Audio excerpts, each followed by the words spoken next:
Okay, you might have to sit down for this one. I realise that I talk about this every day, losing my mum when she was 56 and I was only 28. But I've never really told you the story about how it happened.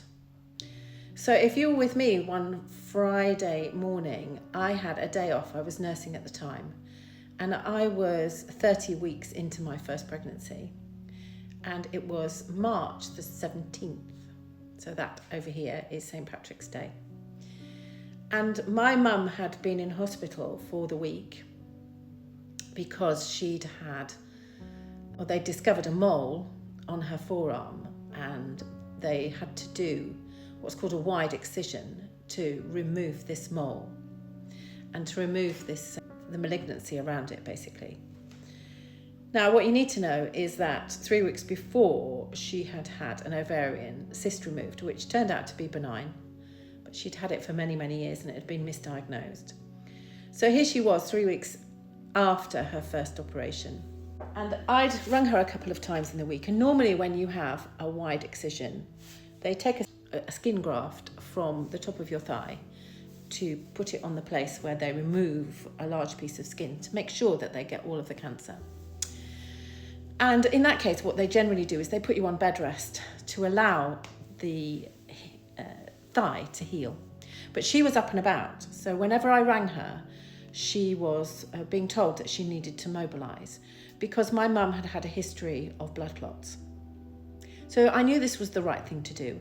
And when she went in for that operation, I'd said to her, Mum, make sure that they know that you've had blood clots and they need to put you on a blood thinner. Anyway, I'd spoken to her a couple of times that week, and on the Friday I was due to phone her again. I was wandering around the market that day, and it was unusually a really bright sunny day, one of those days in March when unusually you get a little mini summer. And for some reason, and I don't know why, I just don't know why, I didn't phone her that day. I just didn't. Late in the evening, I was sitting with my husband and we were just kind of thinking about going to bed. I think it was about 10 o'clock at night. And we were actually holding hands on the sofa watching something on the television when the phone rang. Now, are you like me? When the phone rings that late at night, particularly that long ago, and I'm talking 37 years ago, you know that there's something wrong?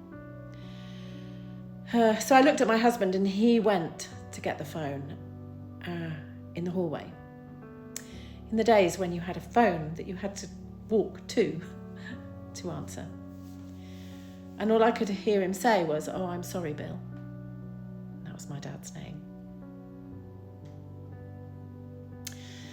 Anyway, my dad had been to see her that evening and she was in quite a good state, actually, having been in quite a bad state emotionally for many years of her life. And she was looking finally more positively about having had the cyst removed and having had the mole removed, that she was going to have a new lease of life, effectively. And he left her feeling very hopeful too. But by the time he got home, she'd gone for a walk on the ward. She'd, I think, walked him out to the front doors. But when she got back to her bed, apparently she collapsed. And they tried to resuscitate her, but it was absolutely useless. And at that point, I knew for certain that this wasn't a heart attack. They said it was a suspected heart attack, but I knew it wasn't that. I knew that she'd suffered a pulmonary embolus. And indeed, eventually they did an autopsy, and that's what they found. And I think my husband always says to me he's never heard the sound that came out of my mouth when I was told this news. And of course I was so upset, and I was really concerned for my unborn baby as well, because you think, I'm so upset. You know, is everything going to be all right? Fortunately, those were the days when you could actually ring a GP. And he was able to reassure us that I would be fine. But the thing about all of this is that over those years, I have suffered so much guilt and so many regrets about not taking more time to get to know my mum. You know, I was 28 at the time, and so I was really wrapped up. I'd, gone to university at 18. I'd left home, been left home 10 years. I'd occasionally gone home, you know, obviously for summer holidays and Christmas and Easter, but not very much. We lived miles away. And our lives were really busy. And of course, we didn't have mobile phones. So it was reliant on me phoning the house, phoning her and speaking to her. It was always really difficult because she was not really in a very good place for many, many years. And I think a lot of that now, when I look back, is the grief of losing me. Because my elder brothers were 5 and 7 years older than me and had left home. And when I left, I think that was such a source of sorrow for her. So now that I'm a grandma and I've outlived her, I'm 65, you know, I've outlived her by 9 years. Increasingly, as my life has centred in on my family and what's important, this is why I've created these wonderful memory journals. Because I regret not sitting down with her and asking her all of the questions. There are over 200 prompts in this book. I regret not knowing all of that. I've got little snippets, but my goodness me, 90% of her life, I don't know. I don't know it, and I'll never know it. And I can see photographs and I can see, you know, her face in the photograph. I can see where she is, but I don't know what she was feeling at the time.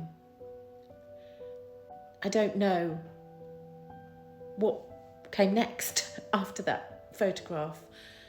I don't know anything really other than that one snapshot. So although photographs are important, getting somebody to write down their life story is so important. And I don't know about you, but when she died, I found odd things in the household. And one of my most treasured things are the recipes that she wrote in her own hand, just on pieces of paper. And I've got them and I've kept them in my recipe books. Because to have her handwriting, which was beautiful, by the way, mine's terrible, it's such a treasure. And I found odd things like paintings that she'd made. So I've taken photographs of those.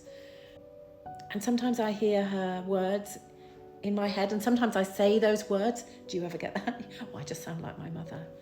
So don't have regrets. Don't feel guilty like me.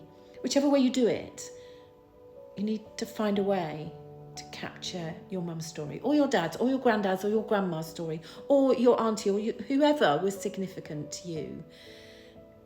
Don't leave it too late, because one day they won't be around. I've left the link in my bio for these books. They're much bigger and more premium than a lot of the ones that you can get, because I want them to be an heirloom. They're a legacy. They're meant to be passed on to future generations so that everybody knows, everybody can understand who their ancestors were and what their lives were like. Anyway, thanks for listening.